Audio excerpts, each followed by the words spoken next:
Back to the Front Award, which is my favorite, which is Patton and I's inside joke about how we talk about software systems that connect the back end of an operation to the front end. It's the ERP to the CX. And while we're not necessarily only talking ERP and CX here, it is our best tech performer in the software space.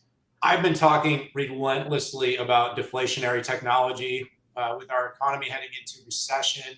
I thought Bill McDermott, guest of our Making Markets pod, did a tremendous job with ServiceNow. And I picked them as my best back to front award because this is a company that is building the technology that allows companies to, both with existing and new cloud instances, to automate so many of their workflows. And as companies are trying to figure out how to right-size their ships, get rid of right-size their what?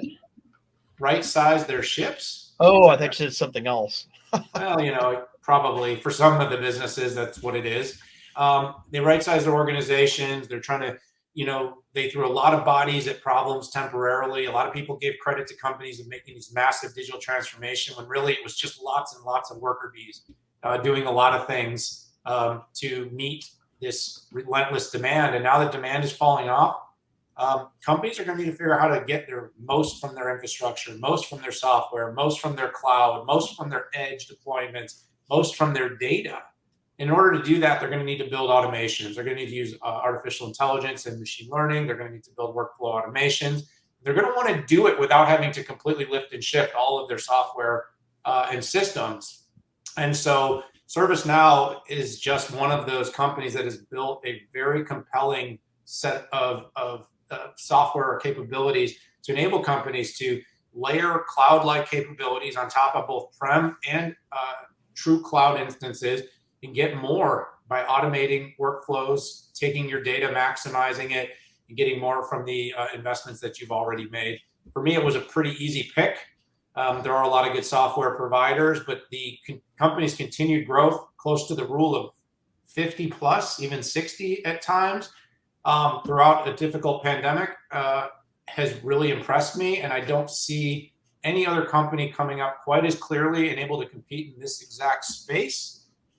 So not only do I think it's going to be a best of 22, but I think it has a real shot of winning this award in a year. Wow. I said a shot. I'm not saying they're going to win. I'm saying it has a shot of winning this award in a year. Yeah. Well, it's funny. I mean, ServiceNow wasn't even on my radar screen, which might, this conversation might get them on there. But listen, this one was tough, and I took, you know me, I took you a little bit literally on the back to front award because you had to pick somebody who could connect the front to the back. And there's only, tough competition out there. There's Microsoft, there's Zoho, and there's Oracle, right? That are connecting the front end to the back end, that have, that front end CX piece, but also that ERP piece on the back end. And heck, I went with Oracle. Right. I mean, not only do they have one offering that does this, which are the Fusion apps that are in a SaaS model, they also have NetSuite. Right. So for small businesses that are, about to go public, and for the bigger businesses, you have, you have Fusion. I think the only criticism that you might be able to cast on Oracle is the strength of its CX and marketing. But, as we've seen, I mean, even Salesforce has had its challenges in some of those areas. And by the way, let me read off some of I know this isn't a financial discussion, but, last quarter, fiscal 2020, fiscal 23 second quarter, Q2 cloud application SaaS revenue up 40%. In US dollars, as a lot of folks were choking on 14, 12% growth. And, we don't pick a lot, just for that. And heck, ERP rocking in at you've come to appreciate from NetSuite, 25% growth, right? So I give mine to Oracle. And this is another one that could potentially, I think, could parlay this into 2023. We're going to have to see. Yeah, that's a good pick, Pat. Oracle had a great year. And like I said, they've really, now a $10+ billion cloud business. Solid growth. I was on, I did Squawk Picks last week while you were in Aspen.